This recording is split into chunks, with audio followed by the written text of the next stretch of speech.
Iain Dale at Drive on LBC.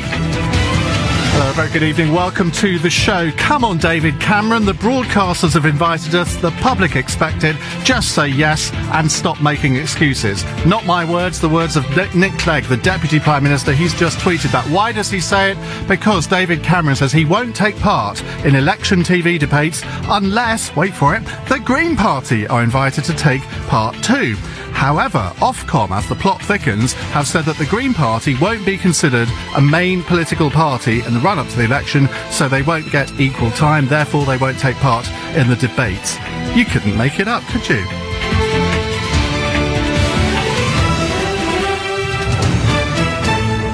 6 minutes past 6. If you go to lbc.co.uk right now, you will be able to see our next interview live, because Natalie Bennett, the Green Party leader, joins us live and exclusively in the studio to react to this. It's actually quite a complicated story in a way, and you'll have to bear with me for a second, because Ofcom, they're the people that regulate us, essentially, the radio and TV companies.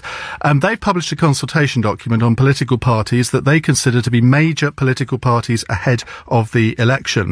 And their recommendation is to include UKIP as a major party, but not the Greens. Well, before we talk to Natalie Bennett, let's have a word with Martin Campbell, former Ofcom Chief Advisor and former Chairman of the Broadcast Journalism Training Council, who joins us now. Martin, good afternoon. Hi, Ian. Just explain why Ofcom have to come to a decision as to who is considered to be a major party. Yeah, the reason that they come to a decision, you're right that it is a bit complicated and a bit haywire.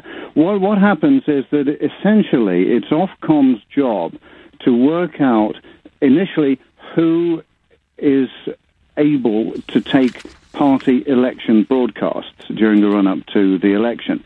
And those that have party election broadcasts are the major parties, and so they decide who the major parties are. And it hasn't been too difficult up until now. Now they've decided that they should go to consultation on the major parties, simply because clearly the political landscape is changing. And so the people who are granted the status, if you like, of major parties will get party election broadcasts. They will be lumped in with election coverage that has to... I know you used the word equal earlier on. It's not equal. It's parties that have to be given due weight by TV stations and radio stations. So even if the Greens were considered a major party, they wouldn't be entitled to the same time as, say, the Conservatives or Labour. Is that what you're saying? Not necessarily the same time in coverage, but they would be eligible for party election broadcasts. Now, the leadership debate is slightly aside of that, but what everyone has taken as granted is that the leadership debate should include those same major parties, if that makes sense. TV stations don't have an obligation to run these leaders' debates. They're just things that they come to amongst themselves. But the interesting thing, of course, is whether it would be breaking the Ofcom rules for the debate to go ahead without David Cameron.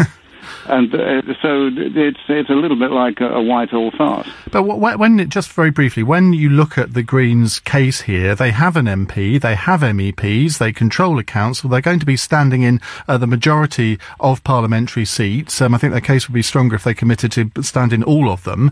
But if you were advising Ofcom now, what would your advice be?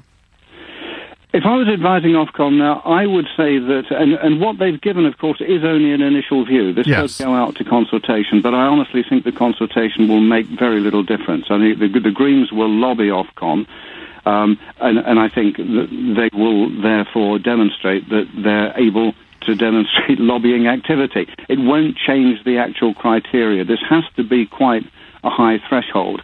And I think one of the phrases that Ofcom has always used in this is that their list of major parties is always kept under review because what they want to do is to reflect political developments.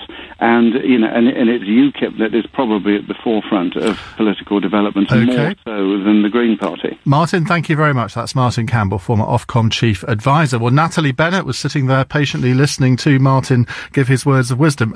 Natalie, in some ways, I would say all your Christmases have come at once, which might be a strange thing for me to say, but you want to present yourselves as sort of the outsider party. Well, this gives you the opportunity to do that. Well, I think one of the things that does make clear, interestingly, is how much UKIP has fitted comfortably within the establishment fold. That's very clear. But I think, more broadly, there really is, both in terms of the Ofcom ruling and the leader debates, a huge issue here for British democracy in terms of representing the range of views. Things like, we are the only party saying that we should bring the railways back into public hands, have zero tuition fees, have a minimum wage that's a living wage. And they're very strongly representing public views. We're the only people saying that.